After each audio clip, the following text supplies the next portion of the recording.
Hey, welcome to the Fatherless Cheat Sheet. I am Andrew, your host, and thank you very much for joining me. It's the holiday season. It's a great time of year, but it can be a really, really difficult time of year as well.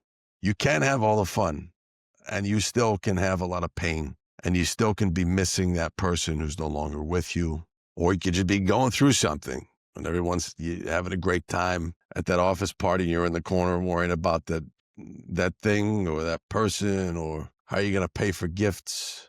Are you doing enough? Are you doing enough for your loved ones? Are you going to be able to make this time of year special for your children? The self-imposed pressure that comes with this holiday season, the built-in reflection on the year that comes with this season, the sky-high expectations, even internally, of what this season's supposed to feel like to you. And that's why they make booze. It's not an easy time of year. Everybody's rushing around. People will not slow down. Who's got to get this thing first? Who's got to do this thing next? All of these things, it's just this pot of boiling stuff that we all kind of experience. And I think everyone knows what I'm talking about, whether the pressures are genuinely felt or self-imposed or imposed by your partner, your family, your friends. Sometimes these family get-togethers are great, but someone's asking about your job. When are you going to get married? When are you going to have kids? Where's this thing going? What's this doing? It's tough. It's not an easy time of year. And to break some of this down for us, to explain some of it, to make us feel a little bit better about the really hard stuff, including grief. We talked quite a bit about grief. Dr. Lauren DePinto was back, and she was great. She was great. We had a really nice conversation. She was very insightful, as always, and just very accessible. And there are a couple of really, really poignant things that she was able to share with us. Her own story of grief as well. It's not the most fun topic. I'm just going to shoot you straight, but it was a fun conversation. I'm going to treat things tongue in cheek, but I try to add some levity to the difficult conversations.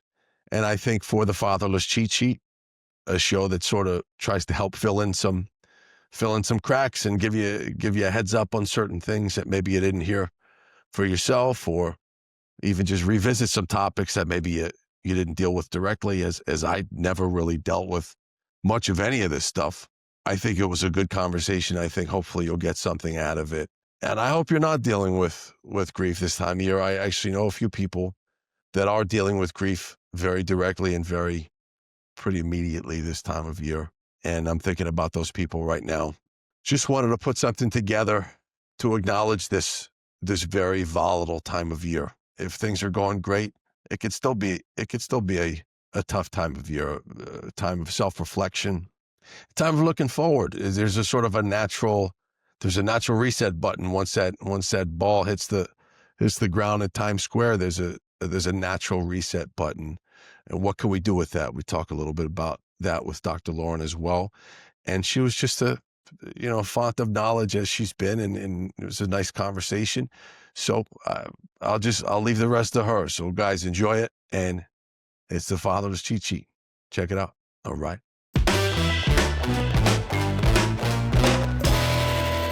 Hey, welcome to the Fatherless Cheat Sheet. I'm very excited to have Dr. Lauren. Dr. Lauren came back. I'm very happy about that. Dr. Lauren was so insightful and so kind to be here, and she's back. Hey, Dr. Lauren. Hello. How you Thanks for doing? having me back. I'm excited. Sure. I'm I glad wasn't you sure came if the back. invite was going to be there. No, I thought that the first time you were on was so informationally dense. I was a little dense, but I listened to it and I learned some stuff, and we're back. And this is we're sort of recording right around the holiday season. Yeah, And boy, do we go batshit crazy around the holiday season. we do. And before we get to that, because I'll tee that up one more time, but the last time you were here, you mentioned something right after we stopped recording that I want you to lead off with, just briefly, if you could. Yes, if I recall, I said a couple of things, but I think I know what you're talking about.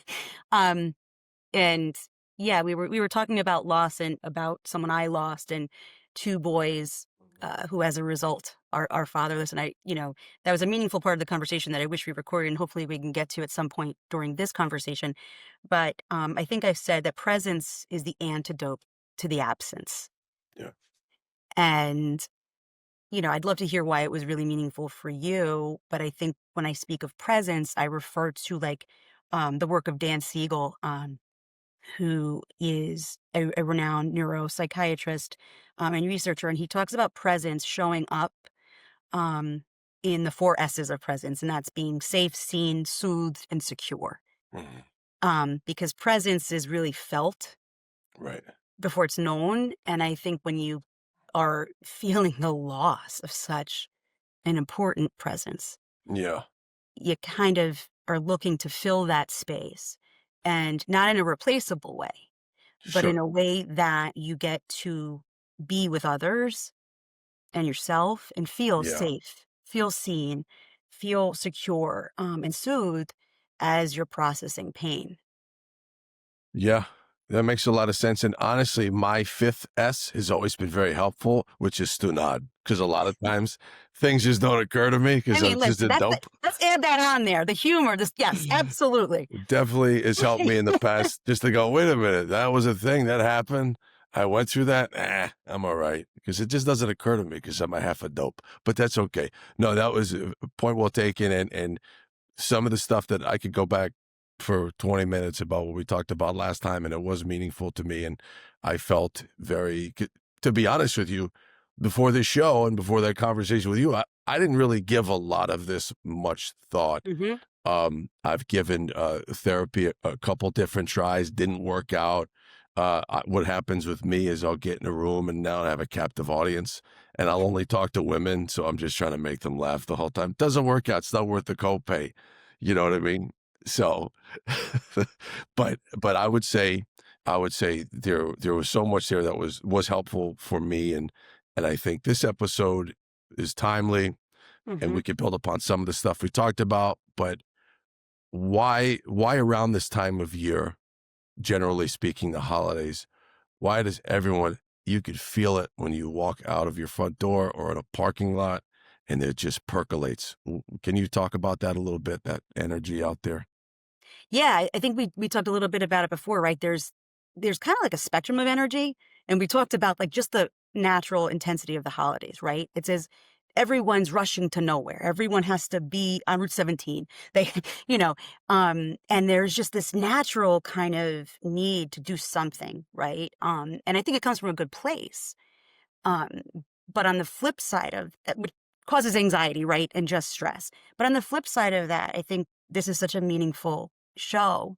And I'm so humbled and grateful to be a part of it because although we kind of touch upon it, we don't really dive into how hard holidays are Mm, for a lot of people. And holidays in the middle of winter, it's a cold time, it's a dark time early, right? yeah, And holidays bring up, especially during, for some reason, like from Thanksgiving on, yeah, as we get into the new year, just really remind us of loss and the memories and the traditions, the space that someone used to hold, that place at the table, that n- n- vision you might have had at a certain age. Like mm, it really is a hard time. And I think it's also, I'd be remiss if I didn't speak to you about the fact that in general, from a mental health perspective, right? Seasonal affective disorder is real. It is a very mm, hard time for a lot of people, loss or otherwise, as they navigate their own mental health. And so that's really important because I think because we're talking about specifically grief and loss, right? yeah, Um, to speak about it in a way that identifies that the intensity of what you might feel yeah. really is magnified. Yeah, there's a spotlight on every type of emotion this time of year. There's expectation. There's expectation of parents to make sure their kids have a good Christmas holiday, whatever you celebrate.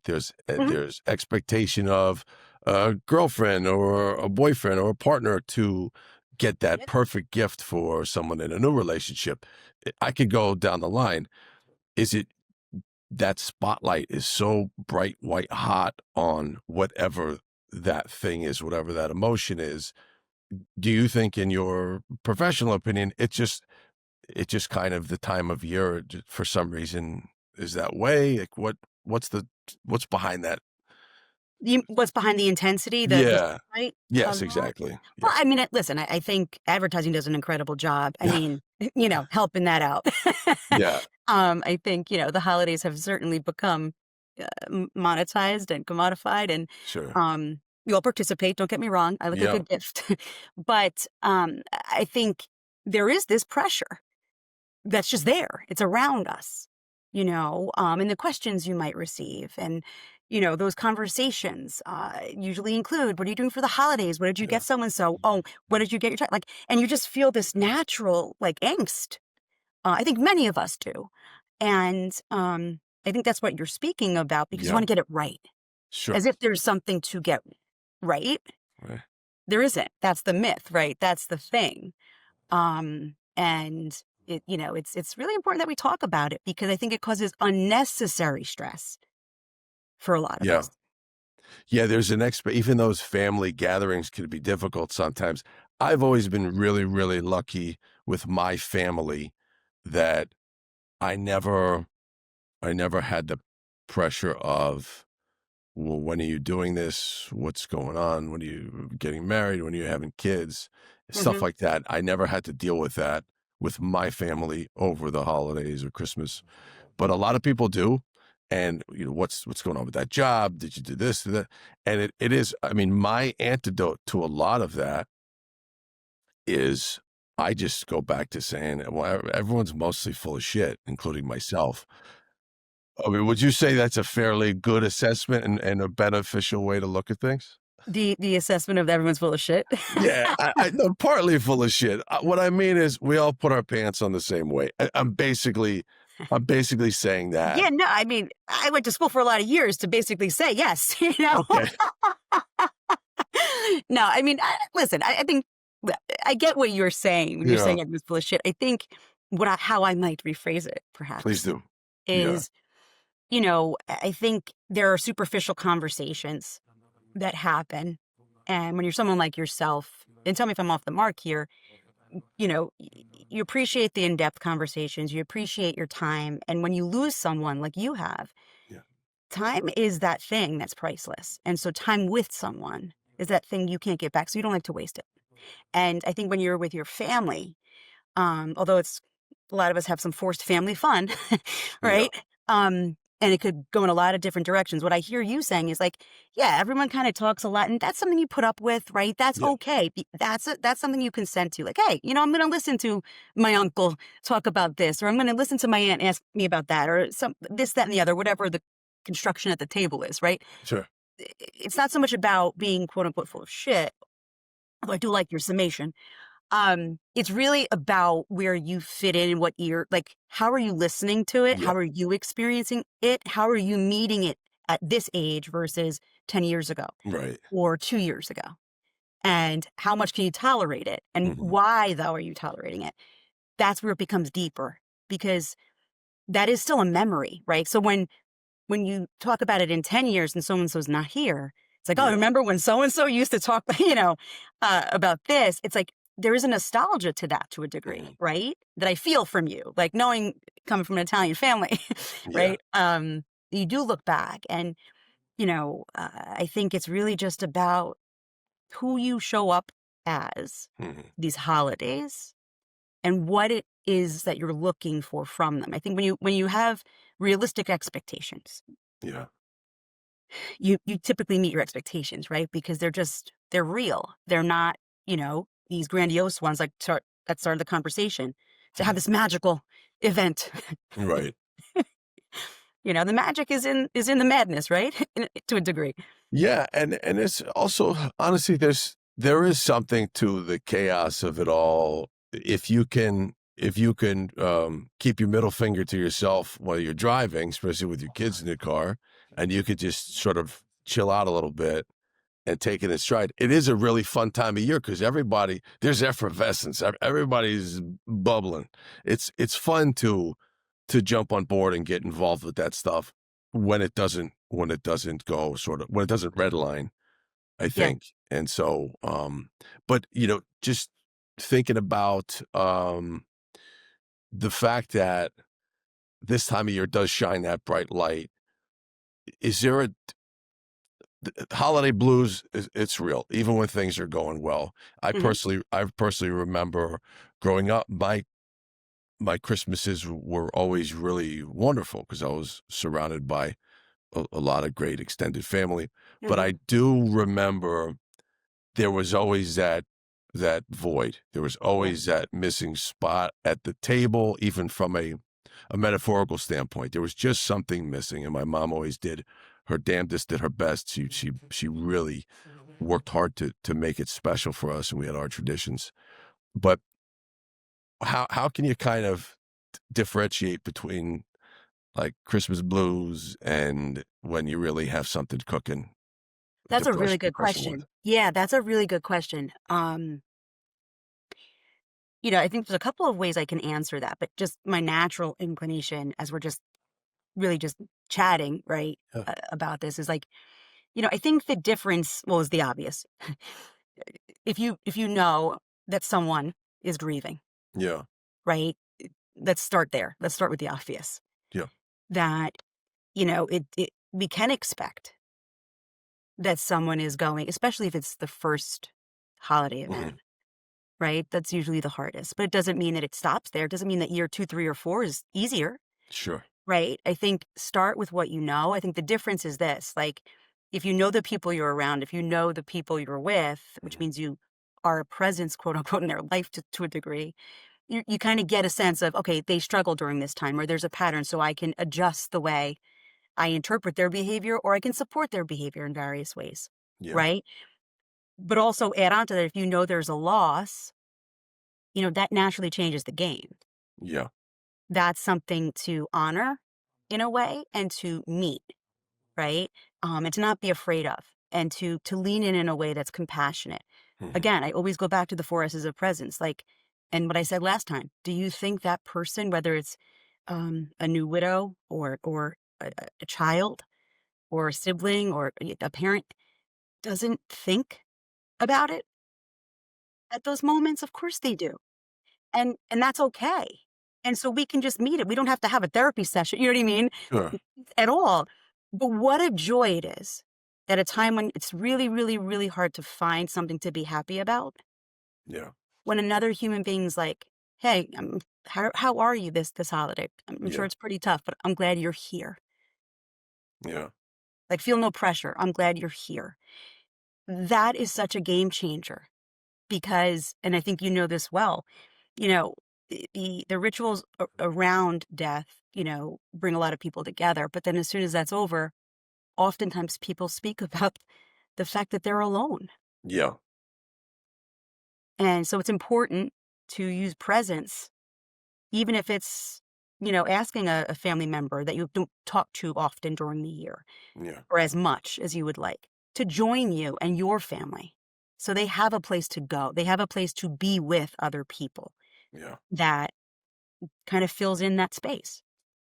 Yeah, it's not about giving that casserole the day after, post-mortem. It's about checking in 3 months later when the Oh, last yeah. frozen thing is out of the freezer, that they've cooked that last Yeah. mediocre lasagna, and they just they wanna return all that Tupperware, Yeah. they don't Yeah. wanna look at it anymore. It's about Uh, it's about the time after that, yeah.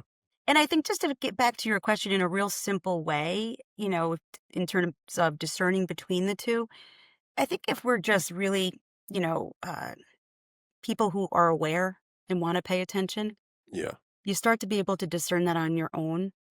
You know, yeah, I don't think I think it's just a matter of being compassionate in looking for it, seeing it, and not ignoring it to the right, degree that you can. yeah, yeah. And how can you, if you're actively grieving, if something happened very recently, or it's 30 something years for me, 40 years, my mom 40 years, and it's always there. C- Hmm. is there anything you could do to kind of enjoy this joyful season And sort how can you tamp down the sadness is what I'm trying to ask you. Well, it's funny you say that. So I love the question, and my brain goes in a lot of different ways because the first thing I was thinking, though, is why do we have to tamp down the sadness? Sadness is a real emotion, and it's we have it for a reason. Yeah. And stay with me here, though, because then I'll Yeah, go I'm back to with kind you. of some, Sure, sure. some tools and strategies, right? You do your thing. I have you on No, for but your I expertise. I love, wanna hear it. and this is what I would say, and this is what I have said. I think it's okay to be sad when you lose someone you love. And what grief is, and I didn't coin this, but I believe it to be true. And I felt it myself personally, if we have the opportunity to talk a little bit about that. You know, grief really is like that, like is love with no place to go, Yeah, right? When someone was here, they were here. And yeah. again, I'm not talking about some of the other challenges people might have had or Mhm. negative relationships or hurtful ones, right? Because I think that deserves its own place in a Yeah, conversation. But let's just, for this purpose, talk about, losing that person you love that is such an important figure, no matter what age or stage you're in. mhm, Grief is, to me, an incredible honor. I know that might sound a little interesting to people, but if yeah, you kind of understand what I mean by it, it's like when you love somebody, e- grief is like, where do they go? mhm, I don't want to let them go again. right, Letting them go again, right? Enjoying this holiday without them, is that staying true to them? You go through so many different emotions of there's, obviously stages of grief for a reason. And it's not a linear process. It's actually an abstract process, which makes it all the more complicated, yeah, because you're like, wait, I thought I was in step 4, but now you're going back to 2. And I say that in jest because it's the part of it's the human experience. yeah, It is the human experience. And it's well studied now, which is an incredible thing. There are a number of resources for people. There are a number of places, support groups, where people do want to come together with a shared life experience to yeah, support one another. And so that's important to know that you're not alone, although you always feel like you are, because I think to a degree, right, you kind of are in that. How you process it is your own, yeah, right, unique experience, but the protective factors to call upon are what is going to help. They're the presence, right? That yeah, antidote, like they're the brake pad, if you will. yeah. Um, and I think that, you know, listen, if you're not ready to find the joy in the holiday, then guess what? That's why there's a Festivus for the rest of us, Yeah, right? yeah, I mean, sure. personally, I prefer a Festivus, I like Festivus, yeah. I but love it. I you love know, airing my grievances. But I'm saying, like, you don't have to do anything that Mhm, your mind, heart, and body is not ready for. yeah, You can do it in your own way. You can choose, how you want to embrace the holiday. You can communicate what you need to people and be clear about that boundary if you're able to. And you can choose to compromise what you want. Maybe I can celebrate in this way, but I'm not going to do that. Or maybe this year gifts look differently. Or I just need to take care of my body. And I'm sorry, I need to do things differently. And that's okay. I think the biggest piece is that we we just become okay with making decisions that yeah, make the most sense physically, emotionally, and psychologically for ourselves and our children. yeah, yeah. It says so much. It's so complicated. What I do wanna talk about, if you're okay to talk about it, Mm. you mentioned sort of your grief and what you're still sort of going through with your mentor and, very close friend. Yeah. Yeah. No, I mean, I don't know where to start, but I think, you know, I I too, it was just his anniversary, um, the day before Thanksgiving, his 3rd anniversary. And, you know, it's as if he's with me today. And I think that's a really powerful thing. I learned a lot through losing someone who is such a pivotal secondary attachment figure, if you will, Yeah, right? That mentor, that brother like figure, that protector, that person that believed in the same things I did by way of helping children and families, who also was so funny. you yeah, know, I didn't even know I was working, like who has a job like that? Like it was incredible. But for the right reasons. And so, I did lose him tragically. When I say I did, I can't help but say that without envisioning his beautiful wife and his two beautiful children who had to Sure. experience such a loss. And, you know, who I've watched grieve through this process. But for myself, it was really about meaning making, Yeah. right? I think, I always look to Viktor Frankl's work, Man's Search for Meaning. And it's like almost a reference book at this point, for me, for good reason, obviously. But, you know, meaning making is a deliberate, intentional process, especially in the midst of pain, Yeah. with no like due date, no timeline, no prescriptive timeline. Yeah. Um, and I think, you know, you have an opportunity to kind of make sense of the loss. Right. And, it's certainly harder for children, but I have seen it, Right. right? I think it's also that thing that just unites us in so many ways. Like, what that feels like, and that it's possible to grow through and to get through and to learn to live alongside it, right? Where grief doesn't just go away, but Yeah. the way I see it is that it shouldn't. What it shouldn't be is in the driver's seat, Oh, because that then stops your functionality, well your life, said. your growth, right? And Yeah. so I think learning to kind of have grief alongside you Yeah. is the process. And so for me, in losing Basil Pizzuto, who is just larger than life, this incredible character who is a large part of creating a house that smiles, Right. um, taught me an immense amount of information about how to work with kids in the right way, how to understand them, Yeah. how to treat others and how to have fun doing it, because when you like what you do, and it's not a job, it's life, it's a calling, it's passion, it's what we all strive for. And so when you lose that character, though, there is a void you're like, that can't feels in the moment, it cannot be filled. Yeah. And so what I speak about is like, I always go and think of like Leonard Cohen, Leonard Cohen. Of I'm a course. huge Leonard Cohen fan. Of course, him. I wasn't trying to say. No, no. I'm singing "Closing Time" in my head right now. It's one of the best songs of all time.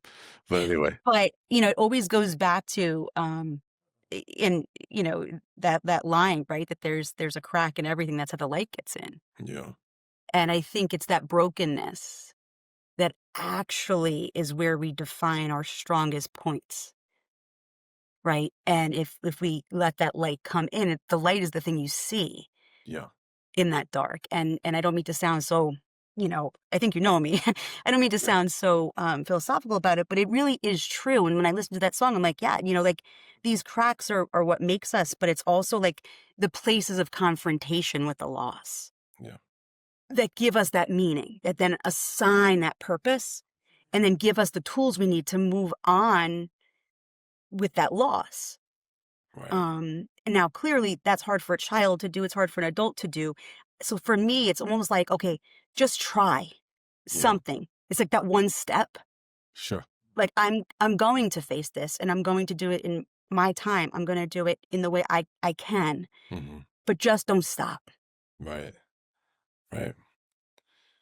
Yeah, and it gives the loss the credence and meaning that it deserves, so that person is not forgotten, and that's important. And I like the driver's seat comparison.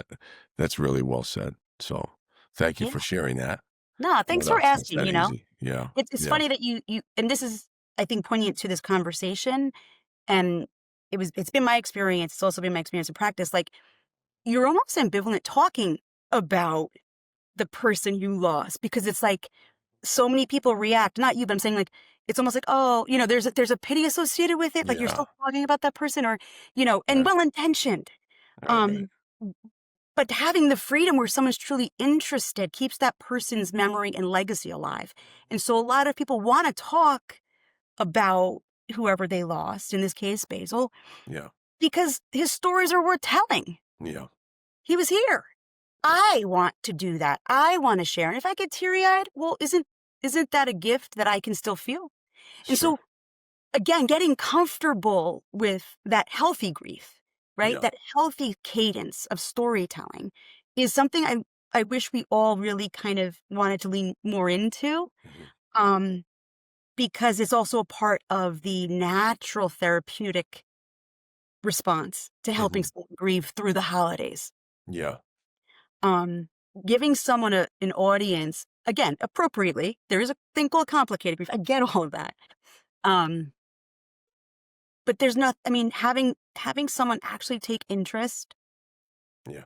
in someone's life story or funny story and you really want to listen is a technique like that's natural. It's like a Yeah. natural remedy to what that person's going through because that means their grief matters, the legacy of the person they lost matters, and you're connecting in real time.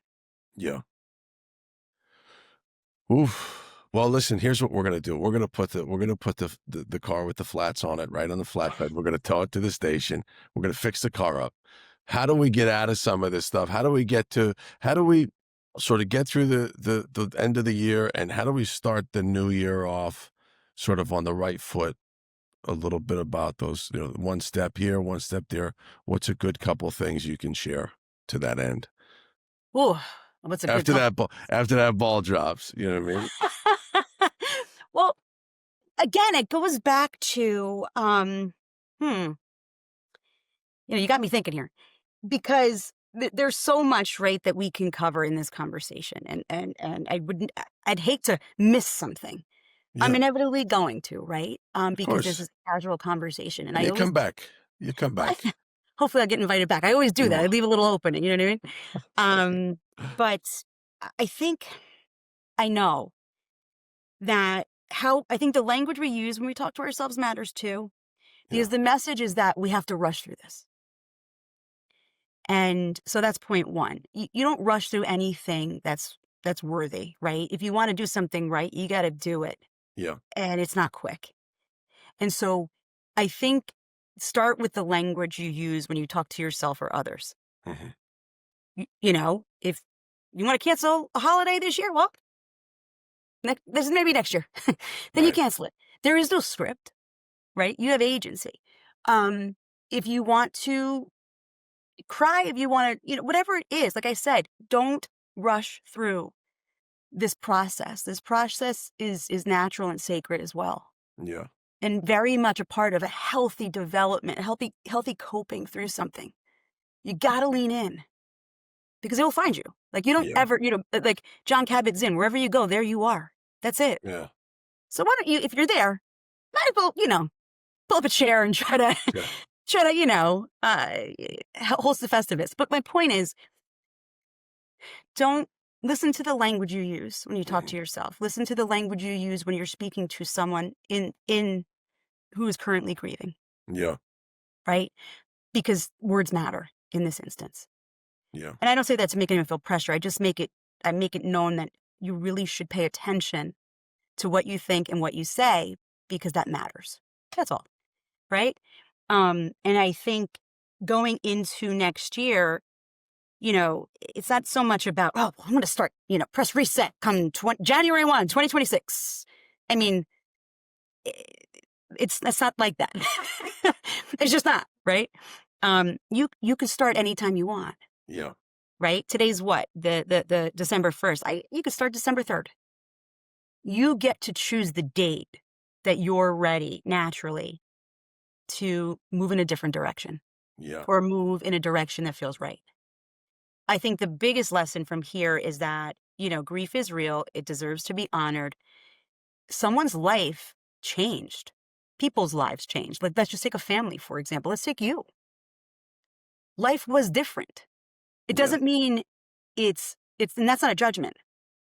That's an honoring of what was Hmm. and living in a space that is. Right. It's a part of your story.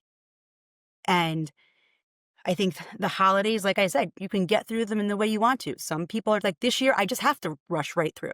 Yeah. Sometimes people are in a different space. I think it's about honoring where you are and starting where you are Yeah. and, opting to not give up or give in on the fact that you will continue to live and start to rebuild your life in a way that feels right for you and feels that you can honor someone's legacy alongside you. Yeah. That's a great point. I like that a lot. And Easier said than done, though. I yeah, of get it. course, of And I course. I say this literally as a person, like, who has had to work real hard, you know, I for a variety of different losses in my life, but the biggest one was obviously this one literally right before Thanksgiving, a couple Yeah. hours right before it, and, you know, it really it puts things in perspective too. Mhm. I think I think knowing that life is so precious, although I know we know it, you know it, we've talked about it, but when you really, especially when you lose someone tragically, Yeah. it's such a neurologically changing, experience where there's just this constant, for me anyway, appreciation for life Mhm. now. Yeah. As I think, you know, we're up against a lot in this world and the way technology and this fast pace piece and now AI and, what's real, what's not. What's real is when you love somebody, they're not here, but and you find them in a different form. And you know Yeah. that the people next to you, matter and are precious, and all you want to do is spend time with them. Time is that thing we never get back. Yeah. Time is priceless. That's the commodity. That's it. But time is this thing that we are convinced in the society that we just, have to keep going, going, going, and not being. I And told you everybody's full of shit. Weren't you listening to me? I think that, what, it took us this whole entire episode to get to what I thought you meant. Look at that. We came full See? circle. I Full know. circle. You know what? I'm smart. I'm smart. You brought me here. Thank you. I brought you here. I Thank you. did. Thank you. Dr. Andrew, thank you. Yeah, how about that? Yeah. No, Yeah. really. No, come Absolutely. on. You again, you gave us so much to think about, and I also enjoy that we can talk about such heavy, lofty things and still have a sense of humor about it, because without humor, you you don't have a whole hell of a lot. So I really Yes. appreciate that. And so any final thoughts on the new year coming up? Anything you want to add as we Uh, wrap up here? hmm. Because we could do this all day, but we're gonna have you back, and What do you we're mean you gonna don't want me all day? You don't wanna do an extended version, a holiday we'll extended do a version? director's cut. Huh? Let's do the can we yes. You know what? We're gonna add the bloopers after. Bloopers. Um, you know, but let's see. What do I want? Listen, I have 2 things. Are you getting through a question, though, or am I gonna get ahead of No, that? no question. We don't No, have any questions. the my I old got man used to say, I got 2. yeah. No, we did that. 2 words, and it's not Merry Christmas, right? Well, this one I got a better one for, so we're gonna get Give to it that. to So me. Let's do it. prior Come on, give no, it but to me. prior, do I have any words? I do. And these are my words are ones of just guidance and support, um, to anyone who is heading into this holiday season or who is actually with Thanksgiving, most recent. Um, for those who are in the midst of grief Mhm, or on the brink of loss, mhm. and who are really feeling like what it means to be human right now, um, that, that it's such a miracle, to have that level of strength and love. And I cannot honor that experience more, for people going through it. Mhm. And, going through it is really just such an honorable thing. And that I support you from afar. And, you know, with time and with belief and faith, and by faith, I simply just mean that believing in that thing you can't see, Right. you know, life does go on. Yeah. It does.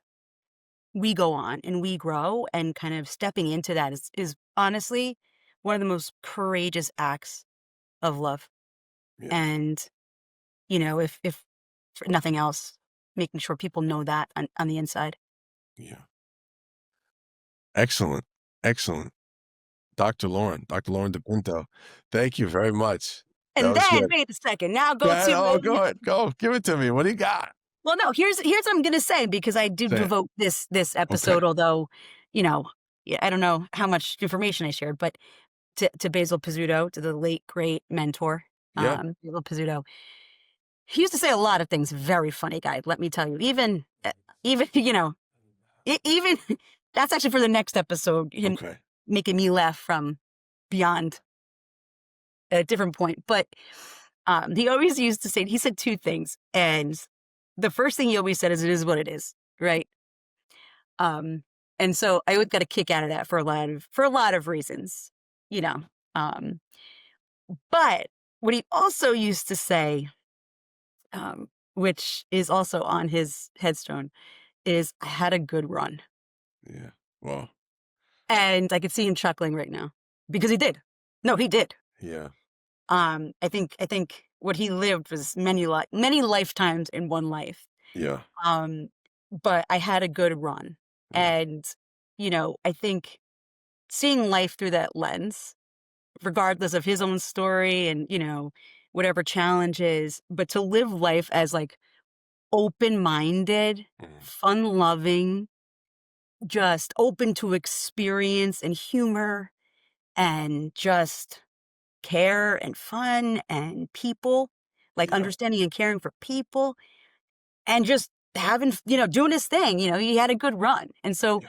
I think there's no better combination of words than that to honor my friend who I miss dearly and who changed my life i- immeasurably, and who will always be with me, Yeah. um, even more so now than when he was here, quite frankly. And I think that's a testament to the energy he brought to the world and the energy he left behind. And he had a good damn run. Yeah, he had a good run. He sounds like really, really something. He sounds like some man for one man. He really does. And next time I see him, we have a drink, we'll cheers him because he sounds Indeed. like a really special person. And I appreciate you sharing that and sharing him with us as well. And I think we have a lot more to talk about. Can we sign you up for the next time right now? Can we re-up your contract to come back on? Absolutely. I'll have my people call your people. Okay, you do I went that. up my feet. All right. All right. Well, Well, thank you so much for having me, Andrew. It's always a pleasure. I yeah, am such a supporter of the Fatherless Cheat Sheet, and I'm so honored as a friend, but also a colleague that yeah. you have me on, and hopefully, I can share some knowledge with your audience that matters. And I can't wait till next time. So thank you All very right. much. Well, thank you. Thank you, Dr. Lauren DePinto. Guys, thank you for checking out the Fatherless Cheat Sheet. New episodes every Thursday, YouTube, Spotify, Apple. You know where to get us. You know where to find us. Have a very safe and wonderful holiday season. I'll probably check in with you one more time or so before all that good stuff. So we'll talk to you soon. All right. See ya.